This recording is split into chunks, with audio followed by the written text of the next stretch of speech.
कांग्रेस पक्ष के अध्यक्ष और राज्य के महाविकास आघाड़ी के शिल्पकार सांसद शरद पवार इनका आज चंद्रपुर नगरी में आगमन हुआ। उनकी अगुवाई में विविध कार्यक्रम संपन्न हुए। राष्ट्रवादी कांग्रेस पक्ष के अध्यक्ष और राज्य के महाविकास आघाड़ी के शिल्पकार सांसद शरद पवार इनका शुक्रवार को चंद्रपुर नगरी में आगमन हुआ। उनकी अगुवाई में चंद्रपुर में विविध कार्यक्रम संपन्न हुए। सर्वप्रथम स्थानिक एनडी होटल में MIDC एसोसिएशन द्वारा आयोजित संवाद उद्योगों से इस कार्यक्रम में शरद पवार का आगमन हुआ। उनके आगमन पर उनका जोरदार स्वागत किया गया। इस समय मंच पर पालक मंत्री विजय वडेट्टीवार इनके साथ मुख्य मार्गदर्शक के तौर पर पूर्व सांसद शरद पवार, राज्य मंत्री प्राजक्त तनपुरे, सांसद बालू धानोरकर, विधायक सर्वश्री सुभाष धोटे, विधायक प्रतिभा धानोरकर, विधायक किशोर जोरगेवार, पूर्व केंद्रीय मंत्री प्रफुल्ल पटेल, सुबोध मोहिते, प्रवीण कुंटे पाटिल, मनोहर चंद्रिकापुरे, राजू कक्कड़, राजेंद्र वैद्य उपस्थित थे। इस समय उपस्थित सभी ने शरद पवार इनका विशेष स्वागत सत्कार किया, जिसके बाद शरद पवार ने उद्योजकों से संवाद साधा। अपने विचार व्यक्त करते हुए उन्होंने कहा कि संवाद उद्योजकों से यह सराहनीय उपक्रम यहाँ आयोजित करने से स्थानिक स्तर से उद्योगों से संबंधित दुविधाओं की जानकारी मिली। उद्योग आना महत्वपूर्ण होगा, फिर भी उसका विकेंद्रीकरण होना आवश्यक है, ऐसा प्रतिपादन पूर्व सांसद शरद पवार ने किया। आगे उन्होंने कहा कि चंद्रपुर में बड़े पैमाने पर उद्योग है। आसपास के परिसर में उद्योग का विकेंद्रीकरण होने पर दुविधा और समस्या कम निर्माण होती है। उद्योगों में छोटे छोटे यूनिट तैयार किए तो उसका ज्यादा फायदा होता है। उद्योजकों के लिए चंद्रपुर में पोषक वातावरण है। ऐसे कार्यक्रम के माध्यम से उद्योजकों से संवाद कायम रहे, ऐसा भी इस समय शरद पवार ने कहा। देश में सबसे ज्यादा टेक्सटाइल उद्योग बावले में था। आज मुंबई हार्डली 1 या 2 लीग रहेगी। क्या हो गया? एक दत्ता सावंत नाम के एक ट्रेड यूनियन लीडर हमारे साथी थे, विधानसभा में हम साथ करते थे, मगर उन्होंने एक आंदोलन किया, लीग का कारोबार बंद किया। तो शायद 15 दिन के लिए, 10 दिन के लिए कभी कभी स्ट्राइक होता है, तो उन्होंने महीनों तक किया और इसका नतीजा ये हो गया कि एंटायर टेक्सटाइल सेक्टर सिक हो गए और मुंबई में आज टेक्सटाइल का नाम नहीं रहा। तो इससे दूसरा एक फायदा हो गया। अभी जैसे यहाँ भी बताया गया कि यहाँ कपास का फसल होता है और टेक्सटाइल लीग की बात की गई, सुझाव दिया गया। मेरा साफ कहना है कि कंपोजिट लीग टेक्सटाइल की ये कंसेप्ट की बात हम छोड़िए। आज कंपोजिट लीग ये कंसेप्ट हमें ठीक तरह से चलती नहीं, ये दुनिया में देखने के लिए मिलती है। आज क्या होता है, अभी समझो इचन खरीदी में यूज है, सूत की गिरी है, वहाँ सूत तैयार होता है, सूत तैयार होता है, इससे लूज है कपड़ा तैयार होता है। कपड़ा तैयार होने के बाद ब्लीचिंग फैल है, ब्लीचिंग करके इसका कलर ठीक करने के लिए काम होते हैं और आगे बहुत कुछ प्रक्रिया होती है। ये चंद्रपुर का इस्तेमाल हमेशा करते हैं। आजकल यहाँ एक दिन ब दिन टूरिज्म के लिए इंफ्रास्ट्रक्चर जो पहला नहीं तो बनने लगा, एक अच्छी बात है। मुझे याद है कि कई साल पहले हम नागपुर में जब असेंबली के आते थे तब ताजोबाग में आते थे। शायद एक ही जगह थी कहीं तो अंदर वहाँ जाने के लिए, रुकने के लिए। तो आज जगह जगह पर रिसॉर्ट होने की प्रक्रिया यहाँ शुरू हो गई। मैं कल रात को एक जगह पर रहा, एक अच्छा रिसॉर्ट यहाँ हुआ और जिस तरह की सुविधा वहाँ देखने के बाद प्रैक्टिकली लेना भी 5 स्टार तो कम से कम 4 स्टार एंड सेफ्टी, इस तरह की सुविधा यहाँ हो रही है। हम ये जैसे बढ़ाएंगे जैसा टूरिज्म बन सकता है और टूरिज्म एक अधिक खातों को काम देने के लिए और स्थिति सुधारने के लिए एंड पर्यावरण फ्री, प्रदूषण फ्री इस तरह का बिजनेस है। मुझे लगता है कि इस पर भी ज़्यादा और ध्यान देने की आवश्यकता है। कुछ बड़ी इंडस्ट्रीज आसपास आ रही है, सूर्यागढ़ में एक बहुत बड़ी वाणी है और वहाँ कुछ समस्या थी। मेरे यहाँ मीटिंग हो गई, लॉयर्स कंपनी के लोग आए थे, उनको जो कुछ मदद चाहिए मदद देने के लिए हमने और राज्य के होम मिनिस्टर और बाकी साथियों ने उनके साथ डिस्कस करके उनकी समस्या का हल किया। और हमें अभी जीते इनकी इन्फॉर्मेशन मिली कि अभी उनका काम ठीक तरह से चालू है। एक सूर्यागढ़ कम से कम 10,000 लोगों का काम देने का पोटेंशियल एक सूर्यागढ़ में, और इसलिए इस तरह की इंडस्ट्री चलनी चाहिए। आप चंद्रपुर की जब शुरुआत हो गई, ये किससे शुरुआत हो गई? थापर ग्रुप ने बल्लारपुर का यूनिट यहाँ खुला किया, इससे वह आज हम कहाँ तक गए। मगर मुझे दूसरी में एक दुख की बात है कि ये थापर ब्रदर्स को मैंने तब बात की थी कि यहाँ और एक यूनिट लगाए। एक अस्थि नाम की जगह थी, वह अस्थि में एक फैक्ट्री एक यूनिट वहाँ लगा। मैं खुद फाउंडेशन छोड़ के लिए गया था, फैक्ट्री खड़ी हो गई और मैंने कहीं पूछा तो मुझे बताया गया कि वो फैक्ट्री बंद हो। कुछ भी करिए, इन्वेस्टर जब आता है उसको मदद करें, एक इन्वेस्टमेंट का क्लाइमेट सुधार। एक अच्छी बात यहाँ है कि यहाँ का मजदूर जो है, और यहाँ का मजदूर खाली यहाँ का नहीं, यहाँ का होता है तो और अच्छा होता था, मगर बाहर के भी मजदूर यहाँ आते हैं।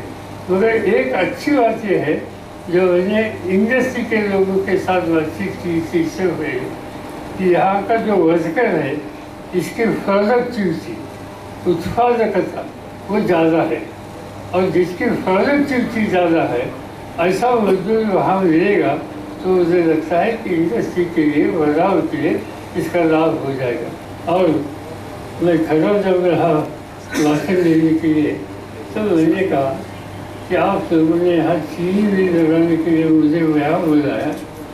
हमने जो कोकोनट ब्रेक करते हैं, नारियल छोड़ते वो भी यहाँ छोड़ दिया, मगर मैं कहना चाहता हूँ कि यहाँ चीनी भी होगी।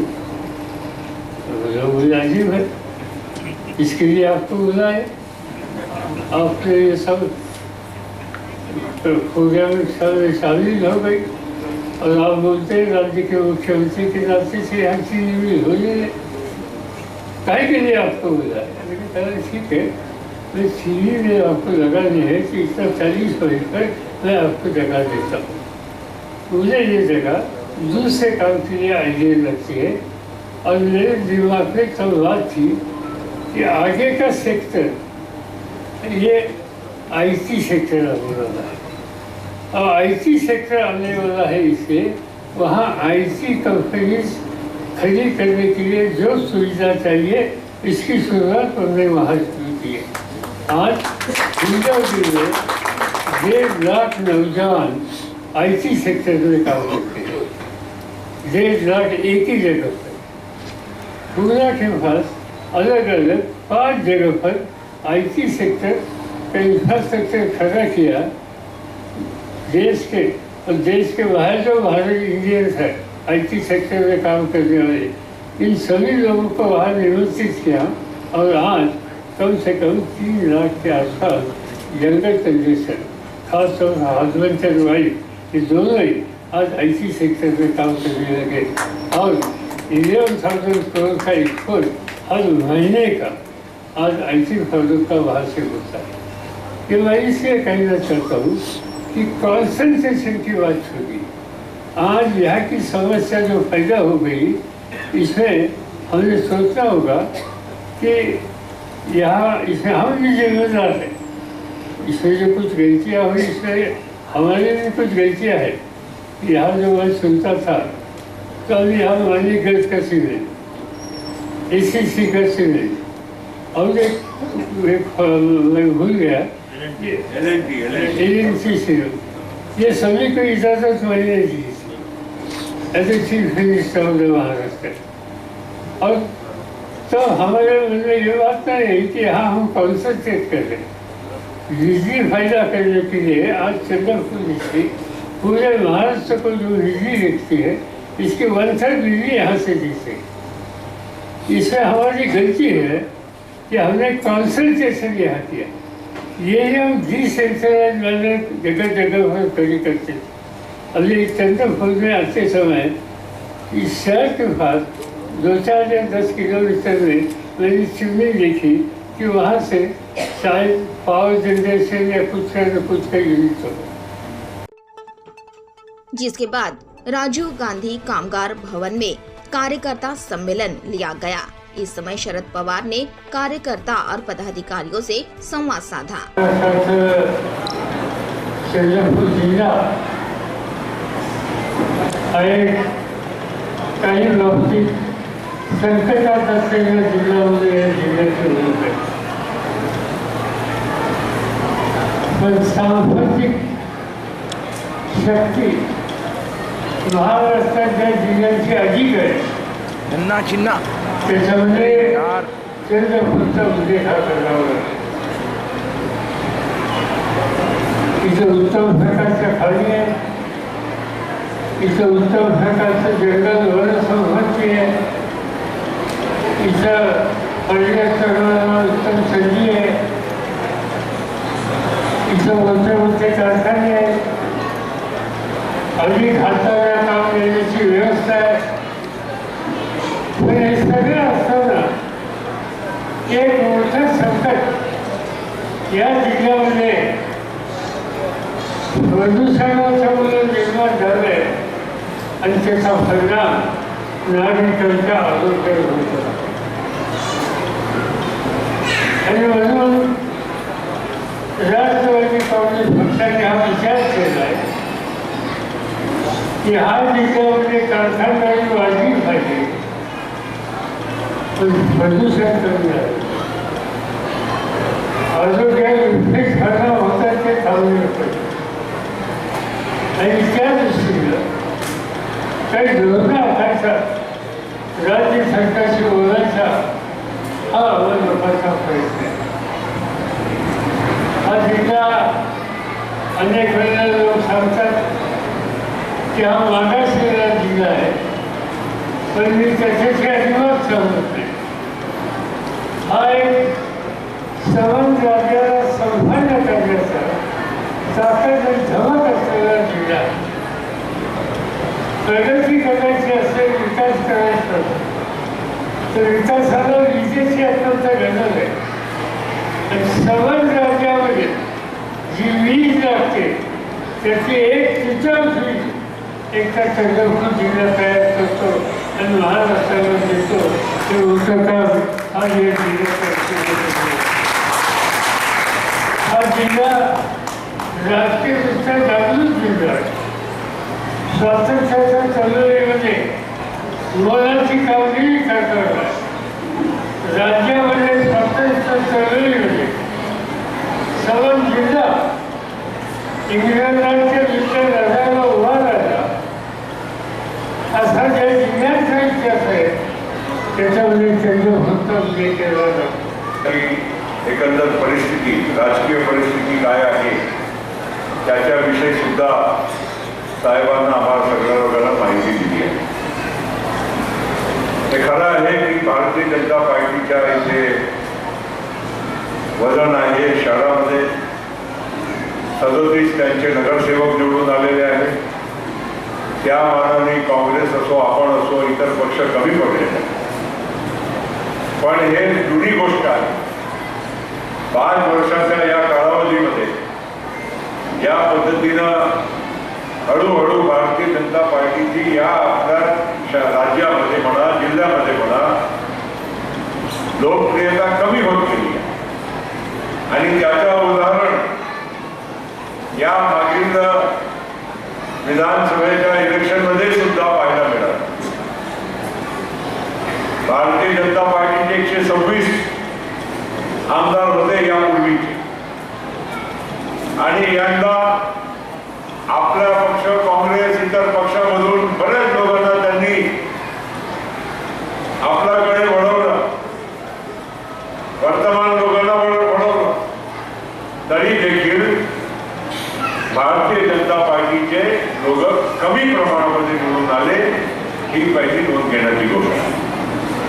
दुसरी महत्वाची बाब ही झाली की पवार साहेबांच्या एक दृष्टीमुळे, त्यांच्या पुढाकारामुळे राज्यात एक अभिनव प्रयत्न त्यांनी केला, प्रयोग केला आणि महाविकास आघाडीची स्थापना केली. आणि या महाविकास आघाडीची स्थापना झाल्यानंतर महाराष्ट्रामध्ये एक वेगळा चित्र आज आपल्या सगळ्यांना बघायला मिळत आहे. आज ज्या पद्धतीनं केंद्र सरकारच्या अनेक जे काही कार्य आहे त्याच्याविषयी जनसामान्यामध्ये आता मोठ्या प्रमाणामध्ये नाराजीच्या संबंध वातावरण दिसत आहे. आज पेट्रोल डिझेलचे भाव काय, आता आपण गॅसचे हंडीचे भाव काय, महिला इतके बसलेले आहेत. जे पूर्वीची जे आमच्या सरकारमध्ये जे महागाईची जे ओळख, भारतीय जनता पार्टी म्हणजे 1 रुपया पेट्रोलचा भाव वाढला तरी ते काहीतरी मोर्चे काढायचे आणि काहीतरी दंगला करायचे. आता गॅसची सिलेंडर जे आपल्या काळात 360 रुपयाची होती, आज जवळपास 1000 रुपये पार केला. पेट्रोल डिझेल म्हणजे 100च्या वर डिझेलचे भाव होणं हे काय साधी गोष्ट नाही. आणि म्हणून मित्रांनो, आपल्या सगळ्यांची आज ही जबाबदारी आहे की ही जी त्यांची जे कमतरता आहे, त्यांच्या जे नामुष्कीची गोष्ट आहे ते लोकांपर्यंत पोहोचवण्यात येतात. आता आज नुकत्याच सरकारची गोष्ट आहे की जे शेतकऱ्यांच्या बाबतीत जे 3 कायदे केंद्र सरकारने पारित केले होते 1 वर्ष अगोदर, आणि तेव्हापासून आजपर्यंत सतत या देशाचे शेतकरी आणि खास करून दिल्लीच्या आजूबाजूचे शेतकरी, कारण त्यांना दिल्ली जवळ पडतो, या लोकांनी 1 वर्षापासून आपल्या या दिल्लीच्या सीमेवर प्रदर्शन केला, धरणे दिले, आंदोलन केले. अख्खा देशाच्या शेतकरी आज वर्ग जो आहे ते फार असमाधानी आहे. हे सगळ्या बाबतीत त्यांना म्हणजे नाईलाज 1 वर्षानंतर आज 3 कायदे वापस घ्यावे लागले. ही अतिशय महत्वाची नोंद करण्यासाठी उनको क्या है, आणि प्रोफेशनल है. गेल्या 12 डिसेंबरमध्ये 12 डिसेंबरला आपल्या जयंत पाटील साहेबांनी चंद्रपूर शहर आणि अकोला असं नाव आपको एंगल चाहिए, अपन को पूरा शूटिंग नहीं चाहिए. पक्षाने दिलेले, सरकार नव्हती तेव्हा आंदोलन,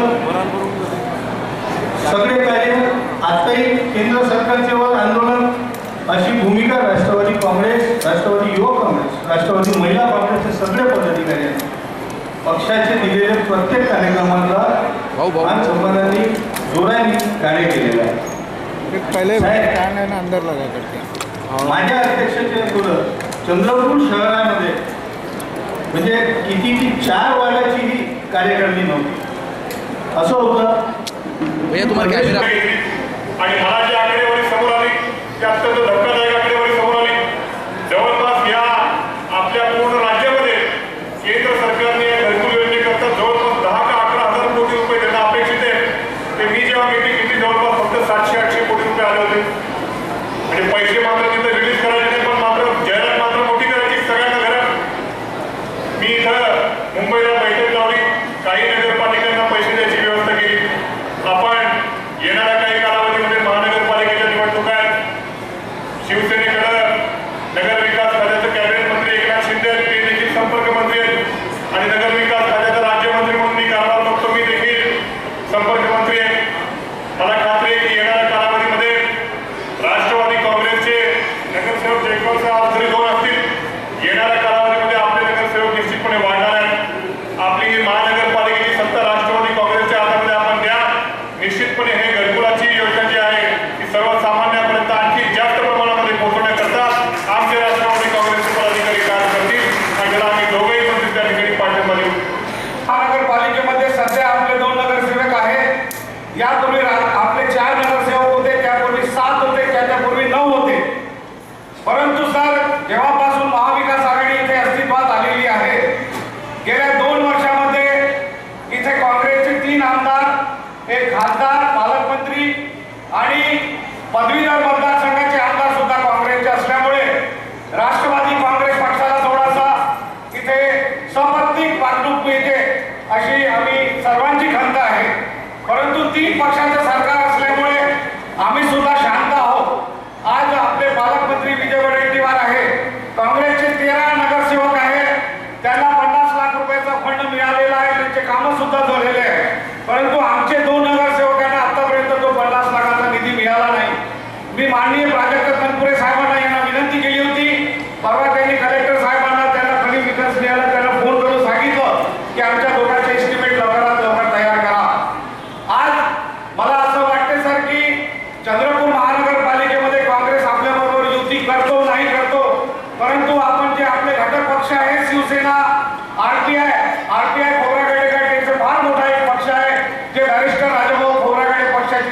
आहे, BSP पक्ष आहे त्याचेही 8 नगरसेवक आहे.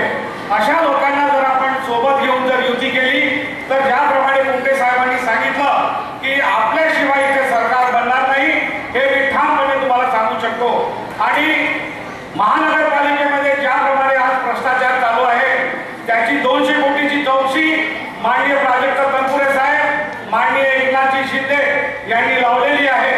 आणि त्या जर तथ्य त्याच्यामध्ये जर तथ्य आहे, त्या 200 कोटीचा जर घोटाळा आपण उघडकीस केला तर मला वाटते की जवळपास महापौर, उपमहापौर, स्थायी समिती अध्यक्ष हे सर्व जेलमध्ये असतील. आपण नागपूरच्या भाषणामध्ये परवा उल्लेख केला की जे आता आपल्यासोबत जे वागणूक चालू आहे बीजेपीची, आपण सांगितलं की मैं 1-1 घंटे का 1-1 मिनट का जो हमारे नेता है अनिल देशमुख उनको अंदर की है उसका 1-1 मिनट का बदला मैं लेऊंगा. साहेब मी तुम्हाला सलाम करतो की आपण जे वक्तव्य कर्तव्य केले त्यामुळे बीजेपीची घसरगुंडी उडालेली आहे. आणि ज्याप्रमाणे काँग्रेसनी कधी 60 वर्षामध्ये रिव्हेंज फूड लाईव्हलीहूडचं काम केलं नाही, परंतु जेव्हापासून मोदी सरकार आलेलं आहे आमच्या पक्षाच्या लोकांना त्रास देण्याचं काम चालू आहे. हे सरकार कसे पाडण्याचं काम चालू आहे.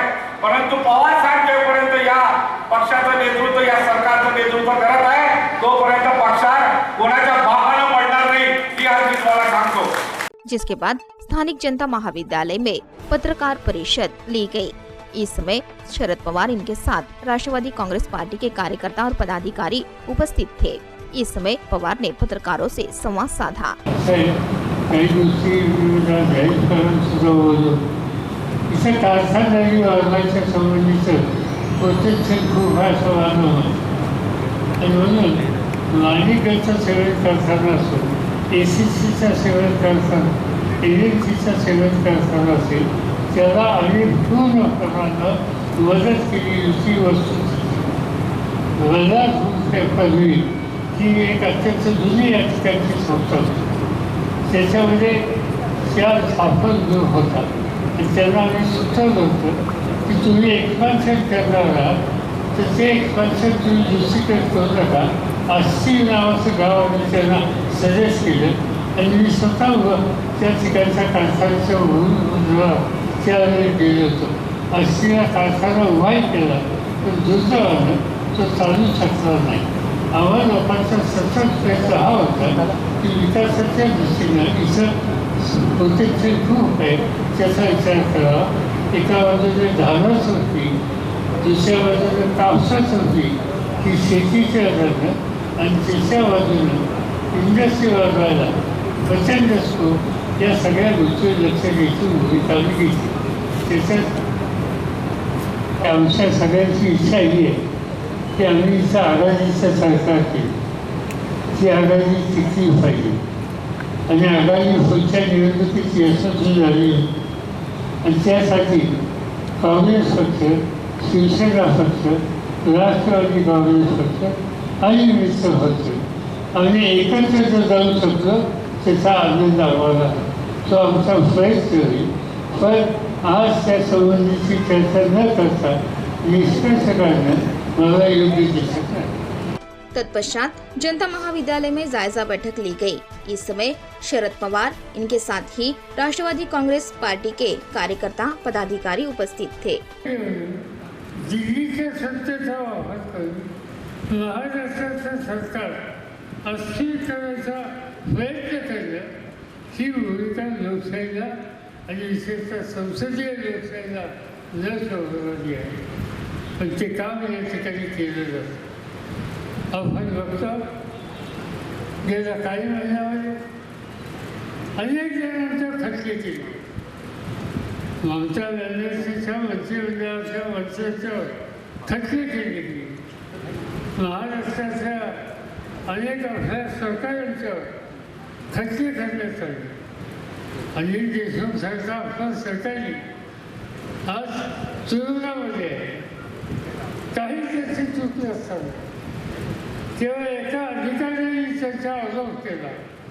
त्याच्यासाठी गृहमंत्री होणार असलेल्या माणसाला आज पण तुरुंग जावं लागलं आणि त्याची रवानगी तुरुंगामध्ये केली. ज्या अधिकाऱ्यांनी तक्रार केली तो अधिकारी कुठे आहे? तो अधिकारी सापडत नाही. काल त्या अधिकाऱ्याच्या संबंधीचा निर्णय राज्य सरकारने भोगवण्यावर घेतला. जो अधिकारी भोगवला होतो ज्याला सुप्रीम कोर्ट सांगतं की तुझ्यावरचा खटला तुझी मागणी ही तू आदेशाने मान्य करणार नाही, अशा अधिकाराचा आरोप करण्यावर अनिल देशमुखांच्या सरकार आज कारवाई करणं ही गोष्ट असंबंधी असं हक्काची आहे. पण आपल्या हातामध्ये महाराष्ट्राची सत्ता आहे आणि त्या सत्तेच्यासाठी आम्ही काय वाटेल ते करणार या पद्धतीची पावलं आज ठिकठिकाणी चाललेली.